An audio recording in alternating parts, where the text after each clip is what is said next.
ఓం శ్రీ భద్రకాళి జ్యోతిష్యాలయం. వ్యాపారం, చదువు, ఉద్యోగం, పిల్లల్లో జ్ఞాపక శక్తి, రాజకీయం, ప్రేమ, పెళ్లి, సంతానం, భార్యాభర్తల మధ్య గొడవలు, కుటుంబ సమస్యలు, అనారోగ్య సమస్యలు, ప్రమోషన్, విదేశీ ప్రయాణం, లక్ష్మీ శాంతి, మనశ్శాంతి, భూ వివాదాలు, నరదృష్టి, నాగదోషం, చెడు దోషాలకు యంత్రాలు ఇవ్వబడును మరియు ఏ ఇతర సమస్యలకైనా పరిష్కారం చూపబడును. ముఖం చూసి జ్యోతిష్యం చెప్పబడును. వనమూలికల వైద్యం చేయబడును. గురూజీ కె శివరామరాజు గారు. Cell number 9010940499.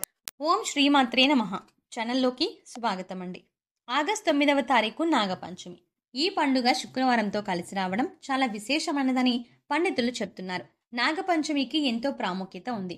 ఈ పవిత్రమైన రోజున నాగదేవతలను పూజించడం వల్ల తమ కోరికలను నెరవేరుతాయని, సకల పాపాలు తొలగిపోతాయని చాలా మంది నమ్ముతారు. అంతేకాదు, స్కంద పురాణంలో నాగపంచమి ప్రాధాన్యత గురించి సాక్షాత్తు ఆ పరమేశ్వరుడు వివరించినట్లు శాస్త్రాల ద్వారా తెలుస్తోంది. అలాగే ఇది ఎంతో శక్తివంతమైన రోజని పండితులు చెప్తున్నారు. ఇంతటి విశేషమైన రోజున మీనరాశి వారు ఏ చిన్న పరిహారం చేయటం వల్ల మీలో ఉన్న నెగిటివ్ ఎనర్జీ తొలగిపోయి విశేషమైన ధనలాభం కలిగి మీకున్న ఆర్థిక కష్టాలు తొలగిపోతాయి అనే అంశాలతో పాటుగా స్నానం చేసే నీటిలో ఏం కలుపుకోవాలి, ఆ పదార్థాలు ఎందుకు కలుపుకోవాలి అనే అంశాలను ఈ వీడియోలో మనం వివరంగా తెలుసుకుందాం. కానీ అంతకంటే ముందుగా మీరు కనుక మన ఛానల్ని ఇప్పటి వరకు సబ్స్క్రైబ్ చేసుకోకపోతే వెంటనే సబ్స్క్రైబ్ చేసుకుని పక్కనే వచ్చిన బెల్ ఐకాన్ నొక్కి ఆల్ సెలెక్ట్ చేసుకుంటే మేము ఇలాంటి వీడియోస్ అప్లోడ్ చేయగానే ముందుగా మీకు నోటిఫికేషన్ వస్తుంది.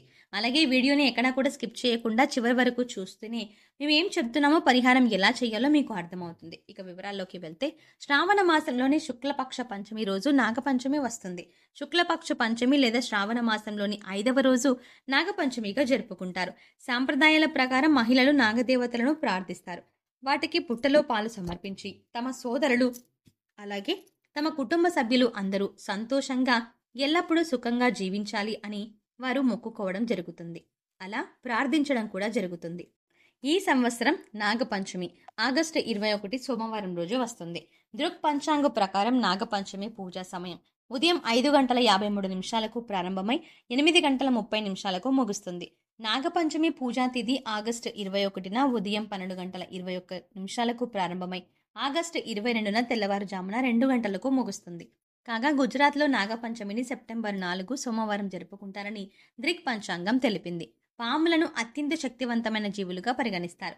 ప్రధానంగా నాగతెగకు చెందిన భక్తులు వాటిని దేవతలుగా పూజిస్తారు. పాములకు ఏ పూజ చేసినా నాగదేవతలకు చేరుతుందని నమ్మకం. నాగపంచమి పండుగ సమయంలో 12 పాములను పూజిస్తారు. అనంత్, శేష, వాసుకి, పద్మ, కంబాల్, కర్కోటక్, అశ్వతర్, ధృతరాష్ట్ర, శంఖపాల్, కాళియ, తక్షక్, పింగల్ తదితర 12 రకాల పాములను పూజిస్తారు. ఈ రోజున పాములను పూజించే భక్తులకు సర్పభయం, కాలసర్ప దోషం తొలగిపోతాయని నమ్ముతారు. నాగపంచమికి సంబంధించి అనేక ఇతిహాసాలు ఉన్నాయి. యమునా నది దగ్గర ఆడుకుంటుండగా నాగుపామును బయటకు తీసుకురావడానికి శ్రీకృష్ణుడు నీటిలోకి దిగాడని ఒక నమ్మకం. అయితే కాళీయనాగు అతనిపై దాడి చేస్తుంది. శ్రీకృష్ణుడు కాళీయనాగును ఓడిస్తాడు. అతను సాధారణ బిడ్డ కాదని తెలుసుకున్న కాళీయనాగు కృష్ణుణ్ణి కరుణించమని వేడుకుంటుంది. ఇకపై గోకుల నివాసులకు హాని చెయ్యనని వాగ్దానం చేస్తుంది. కాళీయనాగుపై శ్రీకృష్ణుడు సాధించిన విజయాన్ని నాగపంచమిగా సూచిస్తుంది. నాగపంచమిని హిందువులు చాలా వైభవంగా జరుపుకుంటారు. బంధువులు అలాగే భక్తులు శివుడిని ప్రసన్నం చేసుకోవడానికి పాములను పూజిస్తారు. నాగుపాములు జీవించడానికి పాలు, ఇతర ఆహారాలను సమర్పిస్తారు. కొన్ని ప్రాంతాల్లో నాగపంచమికి ముందు రోజును నాగ చతుర్థి లేదా నాగుల చవితి అని పిలుస్తారు. ఈ రోజు ఉపవాసం ఉంటారు. ఉదయాన్నే లేచి స్నానమాచరించిన తర్వాత పూజా స్థలాన్ని శుభ్రం చేయాలి. పూజా స్థలంలో చెక్క పీఠాన్ని ఉంచి దానిపై ఎర్రటి వస్త్రాన్ని పరవాలి. ఈ పీఠంపై మట్టి పాము విగ్రహం, ఫోటో లేదా పాము చిత్రాన్ని గీయండి. తర్వాత దీనిపై గంగాజలం చల్లి అభిషేకం చేసి నాగదేవతలకు పూజను ఆహ్వానించాలి. నాగదేవుడికి పసుపు, కుంకుమ, అక్షత, పుష్పాలు సమర్పించి పంచోపచార పూజ ద్వారా పూజించాలి. పచ్చి పాలు, నెయ్యి, పంచదార కలిపి నాగమూర్తికి సమర్పించండి. పూజానంతరం చివరిలో హారతి ఇవ్వండి. ఈ రోజు పంచమి కథ వినడం శుభప్రదం. అదేవిధంగా సాయంత్రం కూడా హారతి ఇవ్వండి. ఈ రోజున మీరు వీలైనంత వరకు దాన ధర్మాలు చేయాలి. అలాగే నాగపంచమి శుక్రవారంతో కలిసి వచ్చిన రోజున బకెట్ నీళ్ళలో ఏది వేసుకొని స్నానం చేయడం వల్ల మీలో ఉన్న నెగిటివ్ ఎనర్జీ తొలగిపోతుంది. అలాగే ఈ పదార్థాలు బకెట్ నీళ్ళలో ఎందుకు కలుపుకోవాలి అనే అంశాలను ఇప్పుడు తెలుసుకుందాం. ప్రతి ఒక్కరు కూడా ఆ భగవంతుడి ఆశీస్సులు మాపై ఉండాలని, జీవితంలో గొప్పగా ఎదగాలని కోరుకుంటారు. మరి ఆ దిశగా అడుగులు వేసేందుకు తమ వంతుగా ప్రతిరోజు పూజ చేస్తూ ఉంటారు. పూజ చేసినప్పుడు ఫలితాలు వస్తాయా అంటే ఖచ్చితంగా మనశ్శాంతి మాత్రం ఖచ్చితంగా వస్తుంది. ఫలితం వస్తుందా అంటే మాత్రం అది వారి పూర్వజన్మ కర్మ ఫలితం మీద కూడా ఆధారపడి ఉంటుంది. మరి అలాంటి కర్మ ఫలితాన్ని తగ్గించుకోవాలి ఏంటి, ఏం చేయాలి అనే సందేహం మీకు రావచ్చు. మనం ఏదైనా పని చేస్తున్నాము అంటే అది ఎందుకు చేస్తున్నాము అని తెలుసుకొని చేస్తే మాత్రం దానికి ఖచ్చితమైన ఫలితాలు దొరుకుతాయి. ఈ మాట సాక్షాత్తు వేద పండితుడు చెప్తున్నాడు. ఇంతటి విశేషమైన రోజున ఈ చిన్న పరిహారం చేసినట్లయితే కనుక లక్ష్మీ కటాక్షం కారణంగా దారిద్ర్య బాధలు తొలగిపోయి సిరి సంపదలు చేకూరుతాయని. చూడ్డానికి ఈ పరిహారాలు తేలిగ్గా అనిపించవచ్చు, కానీ వీటి ఫలితాలు మాత్రం చాలా గొప్పగా ఉంటాయి. ఇందుకోసం మీకు ముఖ్యంగా కావాల్సింది నమ్మకం. అలాగే ఈ పరిహారం మనకు పని చేస్తుంది, కష్టాల నుంచి బయటపడేస్తుంది అనే విశ్వాసం. పరిహారంలో భాగంగా ముందు స్నానం చేసే నీటిలో ఏమేమి కలుపుకుంటే మీకు లక్ష్మీదేవి అనుగ్రహంతో సిరి సంపదలు పొందుతారో చూద్దాం. అంతేకాదు వాటిని ఎందుకు కలుపుకోవాలి అనే విషయాన్ని కూడా తెలుసుకుందాం. ఈ సృష్టిలో ప్రతి ఒక్క పదార్థానికి కూడా ఒక ప్రత్యేకత ఉంటుంది. అంతేకాదు మనం కనుక మనసులో బలంగా సంకల్పించుకుంటే ఆ పదార్థంలో ఉన్న గుణం ప్రత్యేకమైన పదార్థాలతో చేర్చి ఉపయోగించడం వల్ల మన సంకల్పాన్ని భగవంతునికి చేరవేస్తుంది. కానీ ఈ పరిహారాలు తేలిగ్గా ఉన్నాయి కదా చేసేద్దామని చేసేయడం కాదు, మనస్ఫూర్తిగా నమ్మి చేయాలి. అప్పుడే మీకు సత్ఫలితాలు వస్తాయి. ఇక ఇంతటి విశిష్టమైన నాగపంచమి రోజున ఈ రాశివారు ఉదయాన్నే నిద్రలేచి చక్కగా స్నానం చేయండి. అలాగే స్నానం చేసే నీటిలో ఒక తమలపాకు, కొద్దిగా రాళ్ల ఉప్పు, అలాగే 2 హారతి కర్పూరం బిళ్ళలను పొడి చేసి వేసుకొని ఇవన్నీ నీళ్ళలో కలుపుకొని స్నానం చేయాలి. ఈ నీళ్లతో పిల్లలు ఇంకా పెద్దవాళ్ళు కూడా స్నానం చేయవచ్చు. తమలపాకులు అంటే శుభ సూచకం, అలాగే భగవంతుడికి ఎంతో ఇష్టం.